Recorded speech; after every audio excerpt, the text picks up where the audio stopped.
بسم اللہ الرحمن الرحیم۔ السلام علیکم، میرا نام ڈاکٹر سائمہ اقبال۔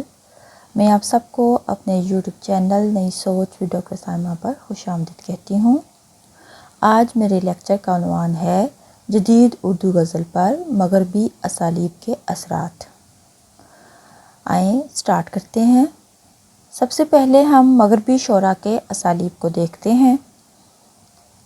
1750 میں انگریزی ادبی روایت میں ایسے رجحانات نے ظاہر ہونا شروع کر دیا جن کے باعث جذباتی شاعری کی ابتدا ہوئی۔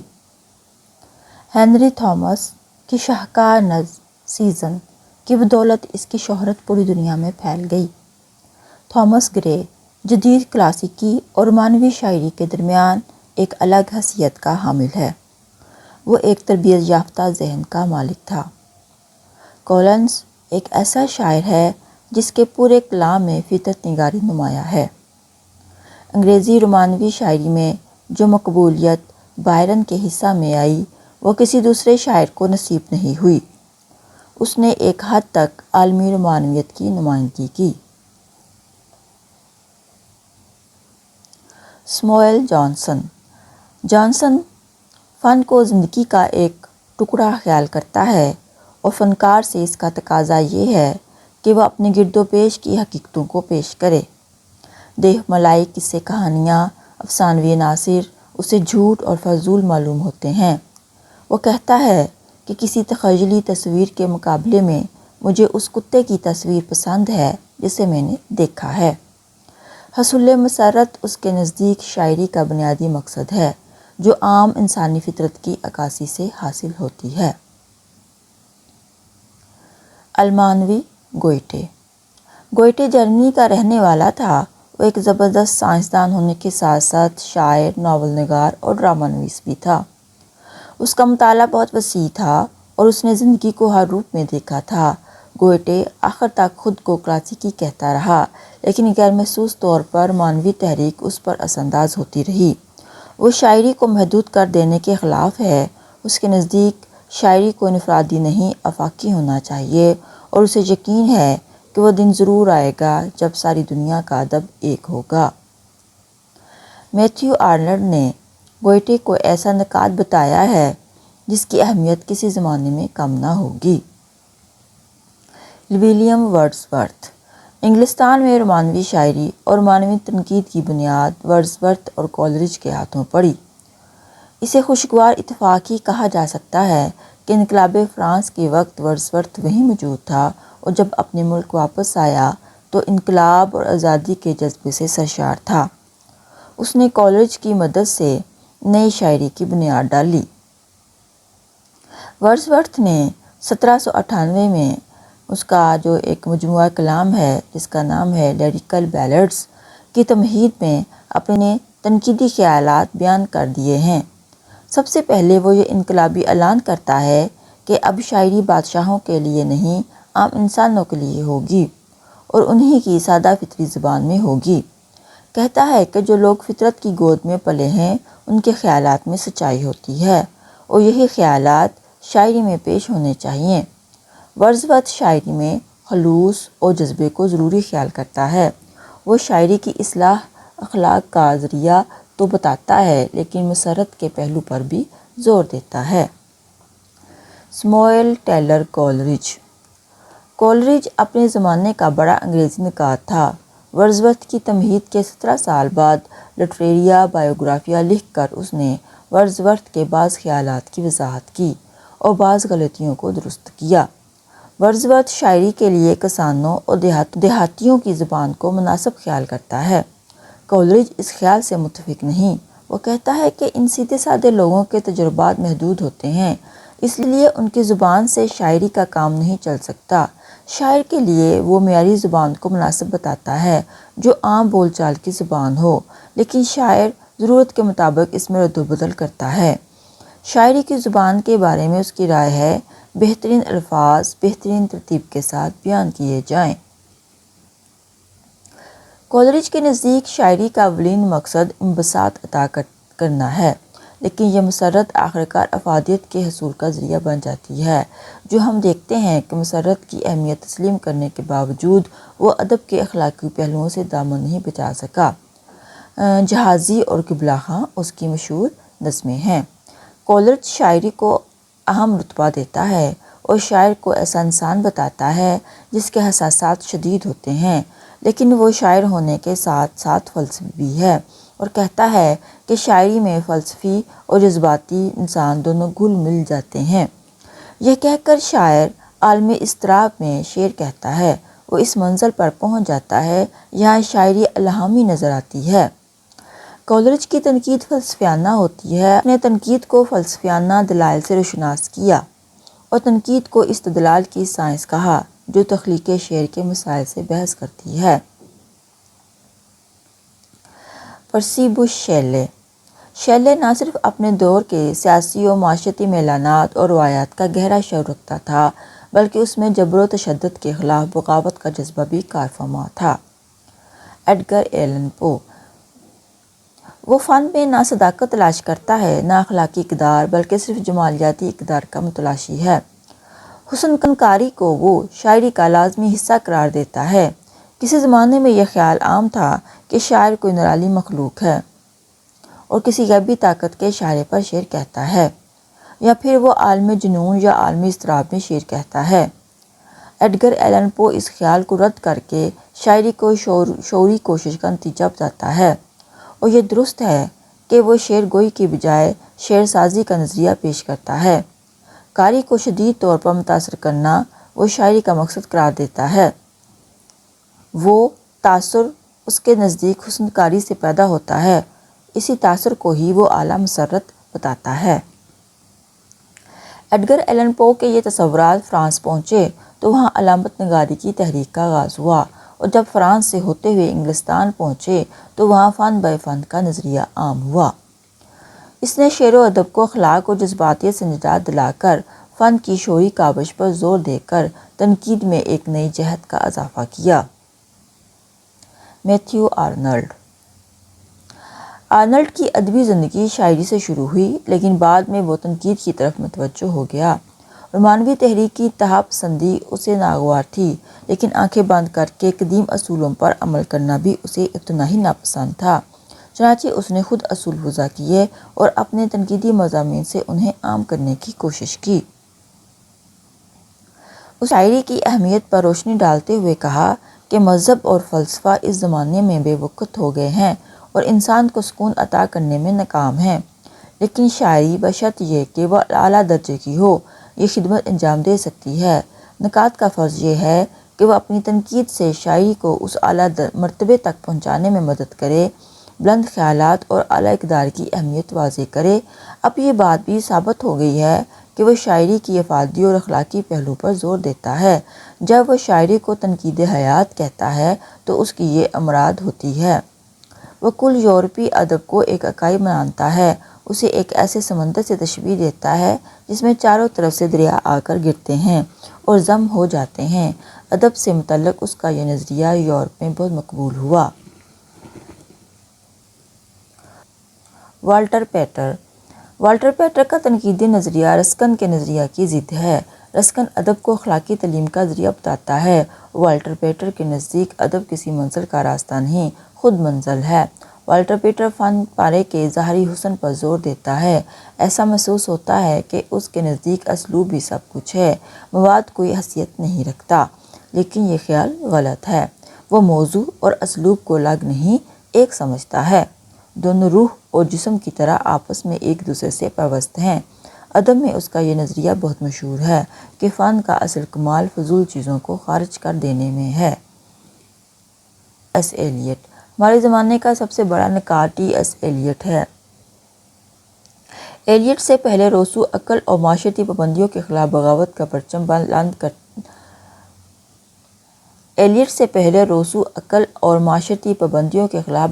پرچم بلند کر چکا تھا اور اس کے افکار سے متاثر ہو کر انسانی جذبات و احساسات ہی کو سب کچھ سمجھا جانے لگا تھا۔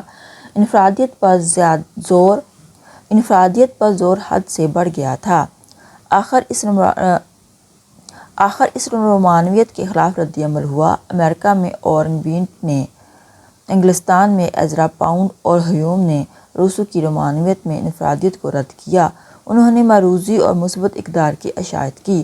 اس ماحول میں ایلیٹ کی ذہنی نشوونما ہوئی اور اس نے 1928 میں یہ اعلان کر دیا کہ میں سیاست میں شاہ پرست، مذہب میں کیتھولک اور ادب میں کلاسیکیت کا قائل ہوں۔ ورڈزورتھ نے شاعری کو جذبات کا بہاؤ کہا تھا۔ ایلیٹ اس خیال کو رد کرتا ہے۔ وہ شاعری کو جذبات کا اظہار نہیں، جذبات سے فرار کہتا ہے، اور شاعری میں شعور کی عمل دخل کا قائل ہے۔ وہ شاعری کو شخصیت کا اظہار بھی نہیں مانتا بلکہ شخصیت سے فرار بتاتا ہے۔ کہتا ہے کہ دکھ سہنے والا انسان اور اس کا اظہار کرنے والا فنکار دونوں الگ ہوتے ہیں۔ مراد یہ ہے کہ فنکار کسی تجربے کا فوری اظہار کرے تو وہ فنکار نہیں ہو سکتا، اس کے لیے فاصلے کی ضرورت ہوتی ہے۔ ہیوم اور پاؤنڈ کی طرح ایلیٹ نے فنکار کی بجائے فن پارے کو توجہ کا مرکز بتایا اور کہا کہ تنقید کا کام یہ ہے کہ فن پاروں کا تجزیہ و تشریح کر کے اس کی قدر و قیمت معین کرے۔ ایلیٹ نے معروضی تلازمہ کا تصور پیش کیا، یعنی فنکار اپنے تجربے کے لیے کوئی بیرونی تلازمہ تلاش کر لیتا ہے، جب وہ سامنے آئے تو اس کا اس طرح اثر ہو جس طرح فنکار کے ذہن پر ہوا تھا۔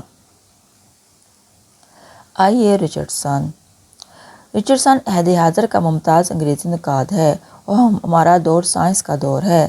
سائنس نے زندگی کے ہر شعبے کی طرح تنقید کو بھی بہت متاثر کیا۔ رچرڈسن بھی سائنسی طریقہ کار اختیار کرتا ہے اور سائنس کی ایک شاخ نفسیات سے بہت مدد لیتا ہے۔ شاعری کو زندگی کے لیے ضروری قرار دیتا ہے۔ وہ کہتا ہے کہ ہم شاعری سے وہ حاصل کر سکتے ہیں جو سائنس ہمیں نہیں دے سکتی۔ شاعر عام انسان سے زیادہ حساس ہوتا ہے۔ جن ذہنی تجربوں سے وہ گزرتا ہے عام آدمی ان سے نہیں گزر سکتا۔ پھر وہ اپنے تجربے کو مربوط اور منضبط انداز میں پیش کر سکتا ہے۔ اس لیے شاعری کا مطالعہ ہمارے تجربے کو وسعت دیتا ہے اور زندگی کو بہتر بنانے میں مددگار ہوتا ہے۔ آج کی انگریزی شاعری ماضی کی نسبت اتنی بدل چکی ہے کہ یقین نہیں آتا۔ طوالت اختصار میں بدل گئی ہے۔ آج کی تحقیقات میں زندگی اور معاشرے کے زوال کا غم جھلکتا ہے۔ ہمیں طرح طرح کی کیفیات، ذہنی میلانات، نفسیانی رجحانات، تفریحات اور مسرتوں کا رجحان آسانی سے مل جاتا ہے۔ مغربی شاعری کے اوصاف اسالیب نت نئے تجربات سامنے لاتے ہیں۔ زاد، نظم، سونٹ، ہائکو کے علاوہ متعدد فنی طرز کے اوصاف شاعری میں ملتے ہیں۔ جدید اردو غزل پر مغربی اسالیب کے اثرات۔ ادیبوں اور شاعروں نے ماضی کی ادبی روایات سے اپنا رشتہ توڑ لیا اور شعر و ادب میں، زبان اور فن میں نئے تجربات کیے۔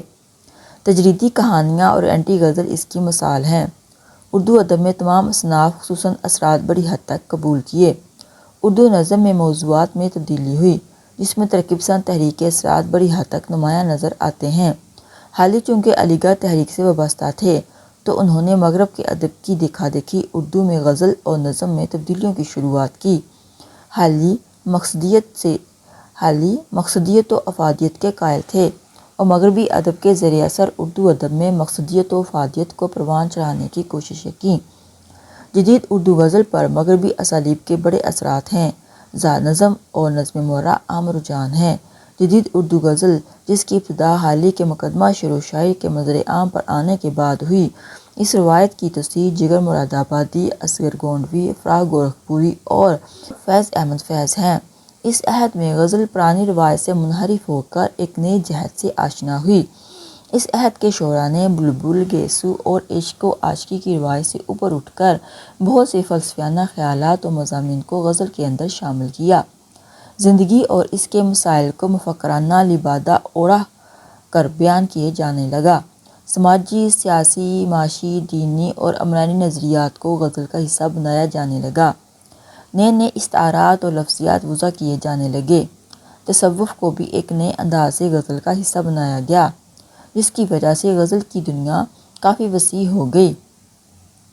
1857 کے انقلاب کے بعد چیزوں کے ساتھ ساتھ یہاں کی شاعری پر بھی مغربی اثرات نظر آنے لگے جن کی وجہ سے غزل متعدد مرتبہ تبدیلیوں سے ہمکنار ہوئی۔ ترقی پسند تحریک نے غزل میں ایک نئی فکر کی بنیاد رکھی۔ پھر ہلکار باب ذوق، جدیدیت اور مابعد جدیدیت جیسے افکار و عناصر نے غزل کو متاثر کیا، اور جو زمانہ دراز ہوتا گیا غزل کی بھی ترقی یافتہ شکلیں سامنے آتی چلی گئیں، جن میں سے کچھ کا تذکرہ کیا جا رہا ہے۔ مسلسل غزل۔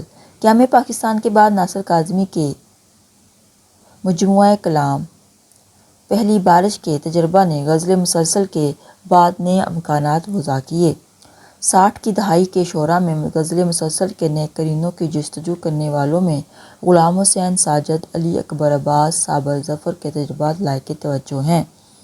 اردو غزل میں تسلسل خیال کے لیے نئے قرینوں کی تلاش اور تجربات کے حوالے سے غلام حسین ساجد کے شعری مجموعے اپنی انفرادیت کے باعث بہت اہم خیال کیے جاتے ہیں۔ صابر ظفر کے مجموعہ کلام بے آہٹ چلی آتی ہے موت کی غزلیں ان کی زندگی کے ایک کردناک سہانے سے متعلق ہیں۔ شاعر نے دکھ سے وابستہ اپنی داخلی کیفیات کو 60 غزلوں پر مشتمل اس مجموعہ میں سمیٹنے کی کوشش کی ہے۔ یہ غزلیں مسلسل ہیں۔ 70 کی دہائی میں مسلسل غزلوں کے تجربوں میں سے رچنا ایک منفرد ذائقہ ہے۔ اس میں علی اکبر عباس نے کچھ ایسی غزلیں کہیں جن میں پنجاب کی دیہی ثقافت کو نمایاں کیا گیا ہے۔ مکالماتی غزل۔ ادیم ہاشمی اردو غزل میں اپنے تند و تیز لہجہ کے باعث ایک منفرد پہچان رکھتے ہیں، تاہم اپنی غزل کو الگ راستے پر ڈالنے کے لیے انہوں نے مکالماتی غزل لکھنا شروع کی۔ ادیم ہاشمی نے اپنی اس کوشش کو ایک نیا تجربہ قرار دیا۔ مثال: کہا احساس مرتا جا رہا ہے کیوں زمانے کا، جواب آیا ہمیں آخر قیامت کو بھی لانا ہے۔ کہا اتنے حسین چہرے جہاں کو چھوڑ دوں کیسے، جواب آیا ہمیں بھی تو تجھے جلوہ دکھانا ہے۔ آزاد غزل۔ آزاد غزل کا تجربہ۔ آزاد غزل کا نام آزاد نظم سے وابستہ ہے۔ آزاد نظم کے تصور سے ہی آزاد غزل کی اصطلاح وضع کی گئی۔ مظہر امام خود کو آزاد غزل کا بانی قرار دیتے ہیں اور لکھتے ہیں کہ میں نے محسوس کیا کہ اگر آزاد نظم کی طرح آزاد غزل کہی جائے اور مصروں میں ارکان کی کمی پیشی روا رکھی جائے تو غیر ضروری الفاظ اور مصروں سے نجات پائی جا سکتی ہے۔ میں نے یہ تجربہ پہلی بار فروری 1945 میں کیا جب میری عمر 17 سال تھی۔ اس وقت میم راشد کی محاورات شائع ہو گئی تھی۔ 1962 میں مظہر امام کا پہلا مجموعہ کلام شائع ہوا جس میں یہ آزاد غزل شامل تھی۔ ڈوبنے والے کو تنکے کا سہارا آپ ہیں۔ مظہر امام کی یہ غزل آزاد نظم سے تحریک پا کر وجود میں آئی۔ نئے لفظ تراشنا۔ حال کے معاصرین میں اکبر کی غزل تجزیاتی لحاظ سے بڑی اہم ہے، جنہوں نے ظریفانہ اسلوب اختیار کیا۔ انگریزی الفاظ اور علامتوں کا استعمال کرتے ہوئے اکبر نے اردو غزل میں بڑی بے تکلفی سے لسانی تجربات کیے۔ انہوں نے جو زبان چاہی استعمال کی، جو لہجہ جی میں آیا اختیار کیا۔ اکبر نے انگریزی الفاظ محض جدت کے لیے استعمال نہیں کیے بلکہ ایک بدلی ہوئی تہذیب کو اس کی زبان کی لفظیات سے ہدف طنز بنایا۔ انجمن، پائپ، اخبار ایسے الفاظ ہیں جو مغربی ذہن اور اقتدار کے نمائندہ ہیں۔ غزل۔ کلاسیکی اردو غزل میں شیخ، زاہد، عاشق، رقیب، ساقی، محبوب اور رند جیسے کردار بہت مقبول رہے ہیں۔ اکبر نے اردو غزل میں کچھ نئے کردار بھی متعارف کروائے جو سیاسی و سماجی زندگی کے مختلف طبقوں اور شعبوں کی نمائندگی کرتے ہیں۔ بابو، پنڈت، لالا، پروفیسر، حاکم، محکوم ایسے کردار ہیں جنہیں اکبر نے طبقاتی اور سیاسی روایتوں کی علامت بنا کر پیش کیا۔ علامت نگاری۔ علامت نگاری کسی بھی زبان کو مالا مال کرنے کا بہترین ذریعہ ہے۔ جب ایک فنکار دیکھتا ہے کہ لفظ اپنی حس کھو رہا ہے تو اسے ایسی توانائی عطا کرتا ہے کہ وہ گھسا پٹا لفظ ایک خوبصورت پیکر بن جاتا ہے۔ لفظ اپنی عمومیت کھو کر جب ایک خوبصورت خصوصیت اختیار کر لے تو ایک خوشگوار علامت بن جاتا ہے۔ جیسے شمع، پروانہ، قفس، آشیانہ اپنے عمومی معنوں میں ایک الگ مفہوم رکھتے ہیں، لیکن جب یہی لفظ مخصوص رنگ میں استعمال کیے جانے لگے تو علامت کہلائے۔ محاورہ، تشبیہ، استعارہ اور تلمیح وغیرہ کی زیادہ ارفع و اعلیٰ صورت علامت ہے۔ گرا کے قطرۂ شبنم گلوں کے دامن پر تجلیات کے دریا بہا دیے ہم نے۔ تجسیم کاری، شاعری محض جذبات کا کام نہیں بلکہ جذبات کی لطیف پیرائی میں اظہار کا نام ہے۔ شاعری سے مراد ایسا کلام ہے جس میں جذبات، نظریات اور احساسات کا اظہار اس طرح ہو کہ اس میں ادب کی چاشنی، زبان کی مٹھاس اور لطائف بھی محسوس ہوں۔ تجسیم کو انگریزی زبان میں پرسونیفیکیشن کہتے ہیں۔ اس سے مراد کسی غیر مرئی شے کو جسم دینا ہے یا کسی جذبے یا احساس کو جسمانی حالت میں ڈھالنا ہے۔ پروفیسر انور جمال تجسیم کاری کی تعریف یوں کرتے ہیں کہ تجسیم سے مراد صورت دینا، جسم دینا، بے جان اشیاء کو جاندار فرض کرنا جو کہ ادب میں عام ہے، جبکہ ادب کی زبان میں غیر مرئی اشیاء، جذبات و احساسات کو جسم دینے کو تجسیم کاری کہا جاتا ہے۔ مجموعی جائزہ: ذات نظم، مراد نظم، فطرت پسندی، تجسیم کاری، تمثیل کاری، کردار نگاری وغیرہ ہم نے مغرب سے لیے ہیں۔ جدید اردو غزل غالب حالی سے لے کر اب تک کئی ادوار سے گزری ہے۔ جدید اردو غزل پر عالمی و سیاسی صورتحال، انقلاب فرانس، جنگ عظیم، آزادی، ترکیب پسند تحریک، ہلکا ارباب ذوق، جدیدیت، مابعد جدیدیت کی تحریکوں نے بڑا اثر ڈالا۔ ترکیب پسند تحریک، جدیدیت اور مابعد جدیدیت کے بعد کی جدید غزل کو جدید تر غزل کہا جاتا ہے۔ جدید شعراء نے غزل کی حیات میں متعدد تجربے کیے۔ اردو غزل کے نامور شعراء نے اپنے منفرد اسلوب اور فکر تخیل سے جدید غزل کو بلند سطح پر لا کر کھڑا کیا اور اس کی مانگ اور اہمیت بدرجہ اضافہ ہوا۔ مغرب میں چونکہ غزل کا رواج نہیں ہے، اس لیے ہم نے اردو نظم سے اسالیب غزل میں داخل کیے جو کہ اس کا حسن ثابت ہوئے۔ اچھا، یہاں پر ہم نے دیکھا کہ مغربی جو شعراء ہیں ان کے اسالیب، ان کو پھر اردو شاعری کے شعراء نے کس طرح اختیار کیا اور کیسے کیسے ان پر اثرات مرتب ہوئے۔ مجھے امید ہے آپ کو یہ لیکچر اچھا لگے گا۔ مجھے اجازت دیں۔ اللہ حافظ۔